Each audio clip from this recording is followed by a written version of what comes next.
October 21st, 2015 has come and gone, yet it's still not quite the future we imagined.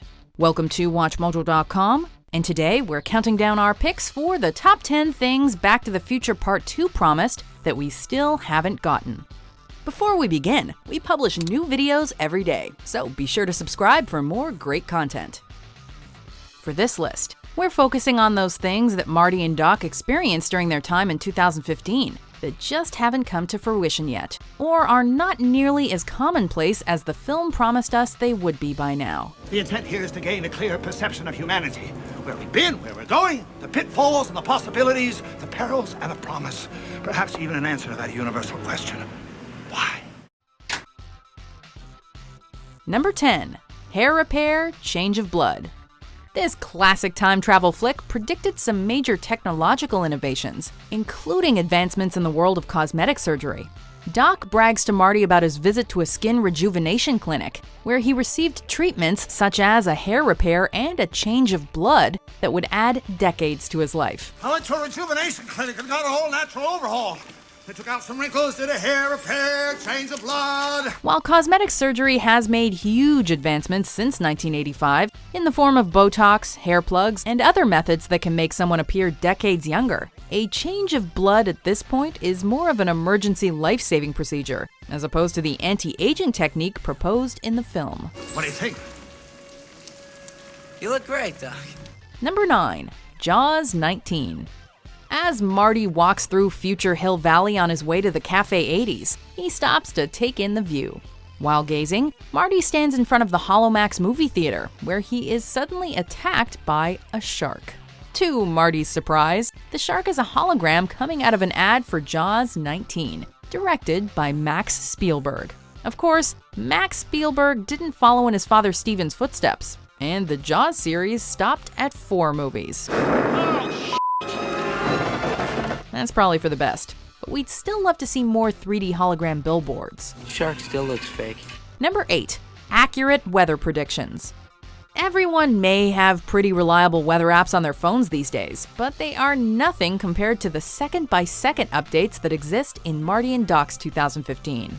Upon first arriving in the future, the DeLorean is caught in a torrential downpour. You mean we're in the future? As Doc lands, Marty protests going out in the rain. But Doc assures him that the storm will soon be over, and simply looks down at his watch and counts down the seconds until it lets up. Well, right now, it's pouring rain.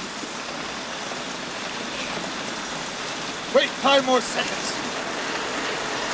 Unfortunately, we still haven't reached this perfected level of accuracy on something as unpredictable as the weather. Too bad the post office isn't as efficient as the weather service.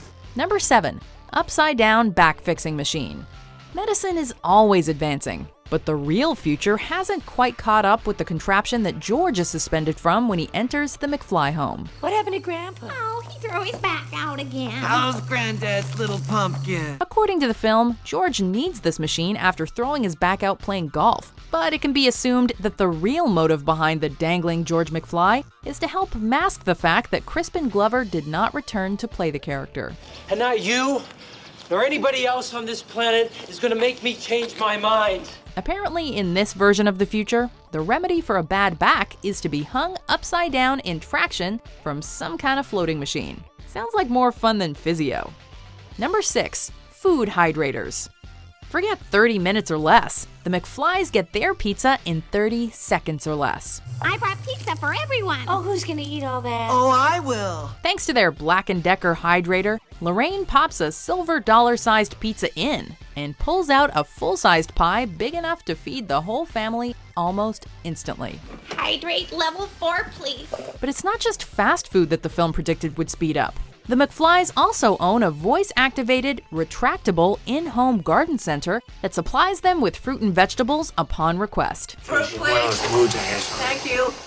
The future of food was pretty sweet for the McFlys, but for now, we still have to order in for our Pizza Hut. Number 5. Thumbprint Keys. But it doesn't open, there's no doorknob. Press your thumb to the plate. This one is actually only a near miss. Fingerprint keys are certainly used in office buildings, private homes, and even on phones. But the universality of thumbprints predicted in Back to the Future Part 2 is still yet to be realized. Old Man Biff uses his thumbprint to pay for the cab he uses to follow Marty and Doc. That'll be $174.50. Here. The police officers that find a sleeping Jennifer use her thumbprint to ID her. What the hell are they doing, Doc? They used her thumbprint to assess her ID. Since her thumbprint never changes over the years, they simply assume she's the Jennifer of the future. And upon entering her future home, Jennifer is shocked to find a thumbprint reader instead of a doorknob. Welcome home, Jennifer. Given the rapidly increasing move to digital technology from analog, it's not so far-fetched to think that this one is on its way. Number 4. Affordable shoes with power laces. Power laces, all right. Nike actually did release a limited edition pair of Marty sneakers with power laces in 2016. They were originally released in conjunction with the Michael J. Fox Foundation, which raises money to find a cure for Parkinson's disease. The shoes were available through a digital draw system entered with a $10 donation. All the kids might be wearing them in the fictional future, but in the real world, a pair of these went for thousands at auctions. Hopefully Nike will release a pair that is widely available in the near future. But until then, if you want a pair, go back in time and put some money on the Cubbies to win the World Series. What did you just say? I said I wish I could go back to the beginning of the season. Put some money on the Cubbies. Number 3. Self-drying, self-adjusting jackets. Another item of future fashion still unachieved is Marty's jacket. When he first puts on the jacket, it's far too big for him. But after a moment, it quickly adjusts to fit him perfectly. This thing doesn't fit. I'm adjusting. Fit. During a confrontation, Marty jumps into a fountain to avoid the swing of Griff's baseball bat. He emerges completely drenched, but with the push of a button, Marty's jacket dries itself. Drying mode on. Jacket drying. While a few working replicas of this jacket have been made, they are sadly not yet a staple of our fashion. Number 2. Flying cars. Roads? Where we're going, we don't need roads. As if it wasn't awesome enough that Doc made the DeLorean into a time machine, he also makes it fly thanks to some future tech, and is able to go green with Mr. Fusion, which turns garbage into fuel. Flying cars are the standard form of transportation in the future. Just bring in your old regular car to Goldie Wilson III's hover conversions and get it rigged for flight. But now, you don't have to worry about traffic. While a few highly experimental versions of flying cars have been invented, Back to the Future Part 2 predicted that by now, everyone would have them. Well, looks like we're stuck on the ground for now.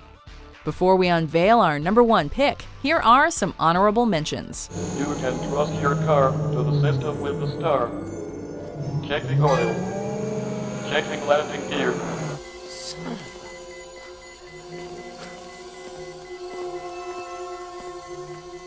Now this has an interesting feature. It has a dust jacket. Books used to have these to protect the covers. Of course, that was before they had dust repellent paper. Number 1. Hoverboards. I need to borrow your hoverboard. Who didn't want a hoverboard after watching this movie? Hover technology is big in the future.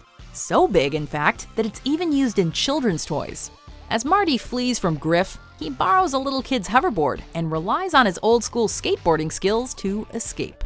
Ever since this film first premiered, there has been an outcry from die-hard fans for the real deal, and those hoverboard scooters definitely do not count. A few companies actually have developed a form of real hoverboard technology, so hopefully we won't have to wait much longer. The only question then will be, Mattel or Pitbull? Thanks. Keep it. I got a pit bull now. Do you agree with our picks? Check out these other great clips from WatchMojo and subscribe for new videos every day.